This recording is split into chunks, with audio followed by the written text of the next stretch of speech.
Volem saber, un programa d'entrevistes que ens permet ampliar els nostres coneixements sobre qüestions d'actualitat.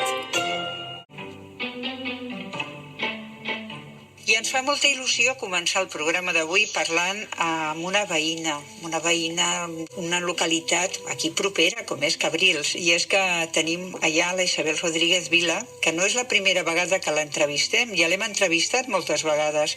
De fet, és una persona polivalent. Ella ha combinat la seva professió amb l'escriptura i ara que té tot el temps al món per disfrutar de l'escriptura, ens porta una novetat. Ens porta Seis Dedos.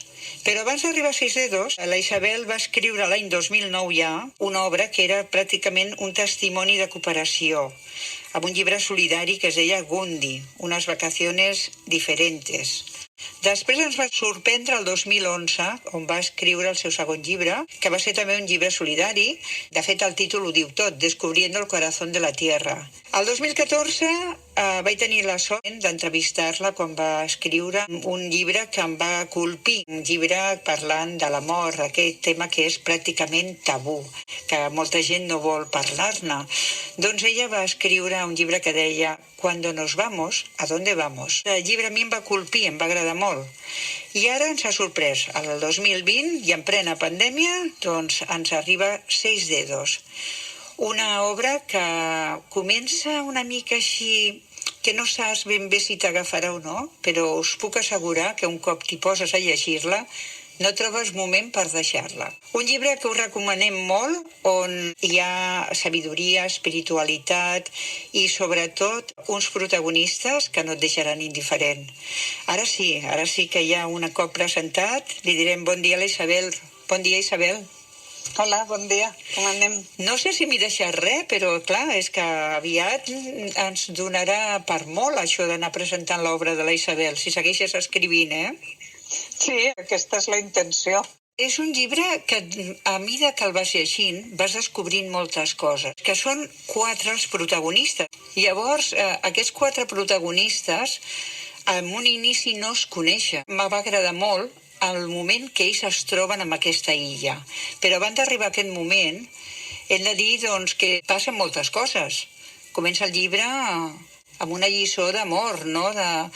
de suport, d'estima per part de la parella, que això fa que faci un canvi a les seves vides, decideixin doncs, disfrutar d'una illa fantàstica, perduda per aquests mons de Déu, on segurament la Isabel ha estat, no? La illa és ficció, és una illa que no existeix, però que s'assembla molt a moltes illes que hi ha al Carib. Si em permets, presentaré una mica.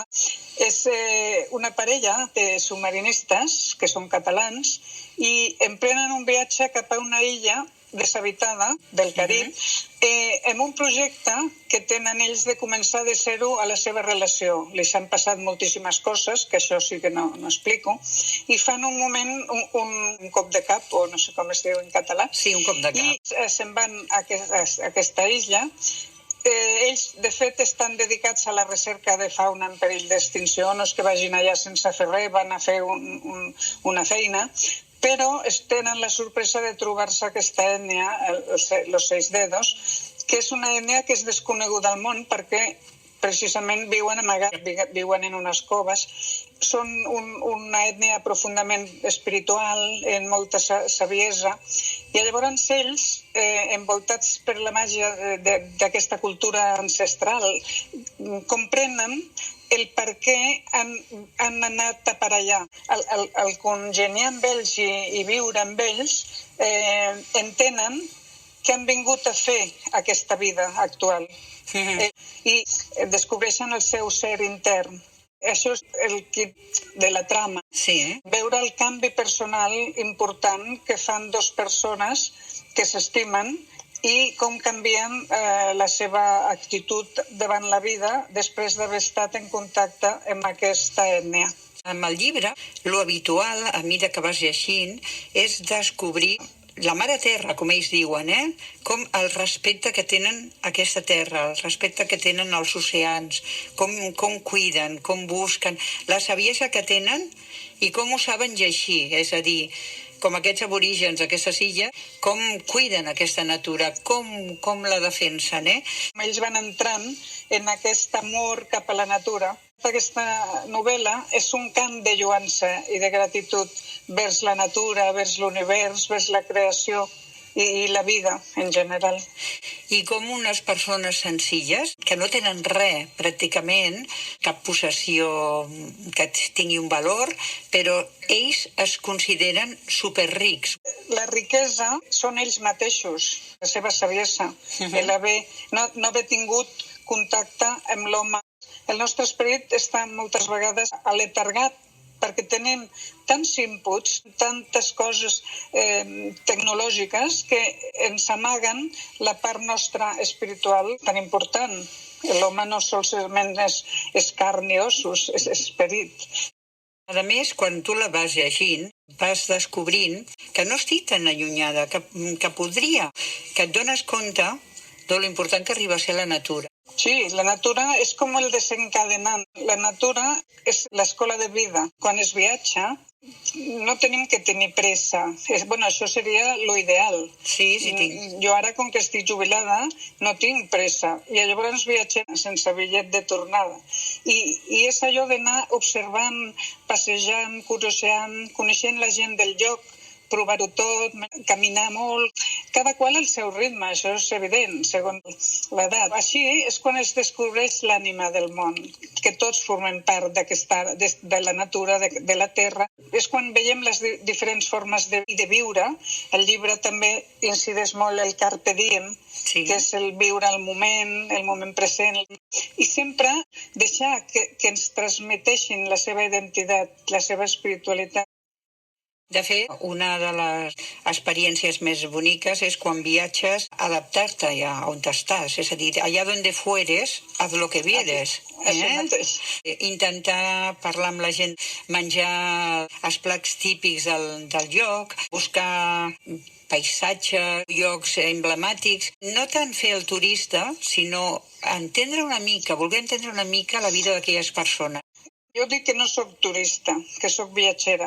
Sí, no és el mateix. Sí, estic d'acord, Isabel. Els protagonistes és el que fan. Quan descobreixen l'ètnia, que es passen el dia amb ells. És com si aquests 6 dedos tinguessin els 4 elements dintre seu. Són part de la natura. És un llibre realment que a mesura que el vas llegint també demostra que l'autora, en aquest cas la Isabel, és una amant de la natura i que ets una defensora, més que una amant, una defensora de la natura. Com en alguns moments descrius molt bé la situació que actualment estan als oceans, que estan als mars. Tu això també ho reflecteixes en aquest llibre. Vull dir, tot el que t'has trobat malament quedés plasmat en aquesta història. Contar històries és important, no sols per distreure el lector. Contar històries et permet escriure el que sents. Tinc molta connexió amb la naturalesa, em sento part. He tingut experiències inclús de sentir-me quasi bé un arbre. Hi ha moments molt intensos. S'intenta, amb el llibre, incidir en canviar els hàbits. He volgut fer entendre la necessitat que hi ha d'estimar més el planeta i de tenir un canvi d'actitud vers ell. Em sembla perfecte, Isabel. I amb això estic d'acord. No hi ha res millor que trobar aquells arbres al bosc, que et sembla que et demanen que els abracis. Aquells moments sembla que l'energia et passi a tu.